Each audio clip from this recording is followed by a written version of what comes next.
What up, what up? This is Tony, aka Shay, coming with Yorubade once again. If this is your first time on my channel, definitely look at my other content. And if you are a repeat viewer, then I appreciate you actually coming back, showing some love, and letting me know that you find this content valuable. So I'm just going to get right into it. We all see what's going on with China and how they're treating Africans. This is nothing new. They've been doing this for decades. And it's good that all of this is coming out so that it's just a slap to our face to hopefully wake enough of us up so that we don't keep repeating the same mistakes that we've been doing. So while just browsing the internet, I saw an article by Lifehack. I'll probably put the link in the description so you can check it out yourself. It has 21 ways that you can earn respect. Now, putting it, just making this relevant to our situation. I think we all have to understand that we are the most hated. Not everyone is gonna like us. They're never gonna like us. They just hate us. And I'm not saying that you have to hate them, but you got to realize who your enemies are. And the sooner you realize that, the sooner you can start making strides forward. So out of that 21 ways to get respect, I picked out 7 that really stuck with me. And I think it can really apply in a situation like this. So starting with the first one, be relentlessly proactive. Don't wait for others. Use your own skills and resources to start getting things done and solve problems. Figure things out for yourself. So we already know that China, the way they do business is very unethical and disrespectful to Africans. They do not show respect to us. Unfortunately, a lot of our political leaders are in bed with the Chinese, and they don't say shit when just all this stuff happens to us. So what we need to do is start building our own businesses and start manufacturing our own products. The way to defeat China is to cut off their power source, and their power source is money. We are giving them money because we are not producing ourselves.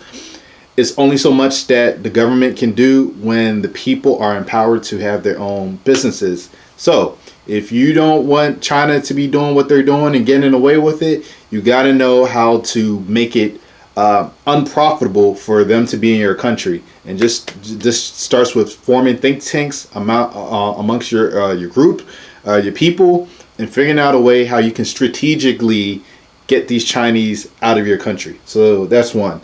Number 2, stop being too nice, trying to make everyone feel comfortable.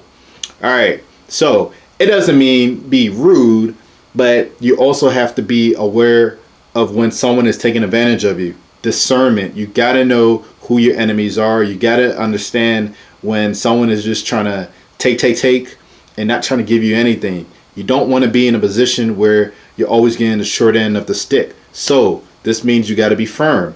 You gotta know how to interact with people in a way where you are not being taken advantage of in every situation. So when you look at contracts that a lot of our countries do with the West or Asian countries or whatever, you notice they're always losing. They will benefit themselves, but they pretty much sell out their country.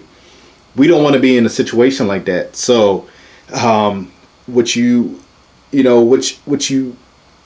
just want to make sure that you're not in a position where they're laughing at you once they leave, because that's what they're doing. They make these crazy deals that don't make any sense. African leaders, a lot of them go ahead and do it, and they sell the future of their country out. And that foreigner or whoever is just laughing, and they just can't respect that person. So this is where we take the ball in our court, and we say, you know what, whoever I deal with, whether it be an outsider, whether it be from within, I'm not going to be this naive person that's always bending over backwards to help someone that doesn't show that reciprocity back to me. So that's 2. Number 3, learn to say no. So no one is going to respect a person that's always saying yes, because it gives them free range to kind of overstep their boundaries, because they think, okay, the person's always going to say yes. They don't really respect that person. They just It's a tool that they feel that they can use at their disposal. So think about when you're in a relationship. If you're never asserting yourself or being firm about a decision of yours, and you just let your partner go ahead with whatever they want to do, even if one day maybe if you do want to say no, it's so hard, and they're gonna look at you like, what? So you want to make sure that if something is not right for you, or you don't like the situation, or you just don't want to be a part of it, you got to know how to say no. So bring it to the continent. A lot of these Chinese, they have a lot of businesses, they sell a lot of products, they try to sell you stuff. You got to know how to say no. Stop giving them your money. If you keep giving them your money, you're empowering them, and thus continuing the disrespect that we keep on getting. So that's 3. 4, speak your mind when you're mistreated.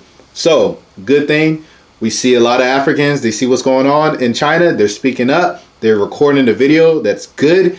If someone is mistreating you, just individually, if someone is mistreating you, do not stay in that situation. Even if the situation is hard, you got to find a way to get out of it, and you got to speak up. If you don't speak up, you're going to go crazy.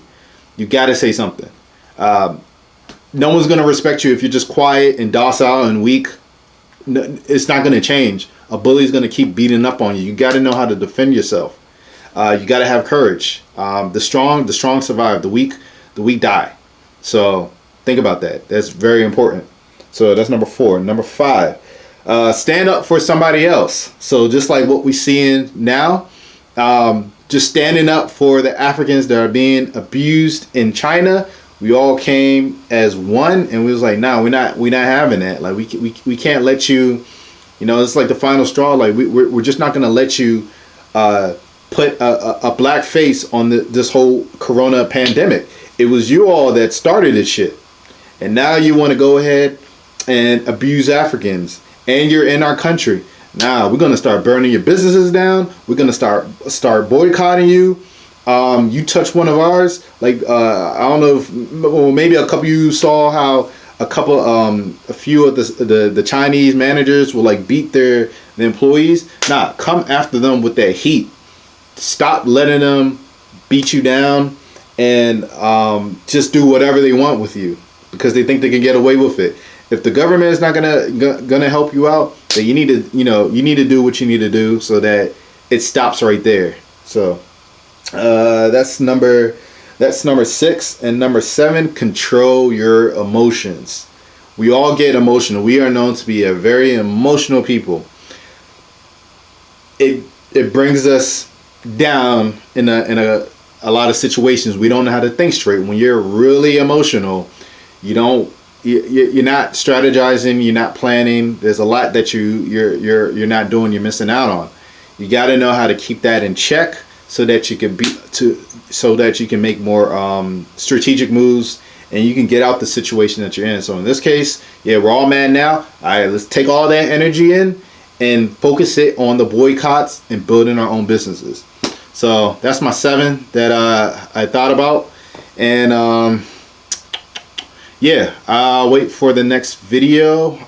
If you can like this video, if you find it informative, then that will be helpful. If you want to leave a comment with your own thoughts, then I'll also appreciate that as well. I hope you all have a great day, night, or morning, wherever you are, or whenever you're watching this, and I'll holler at y'all later.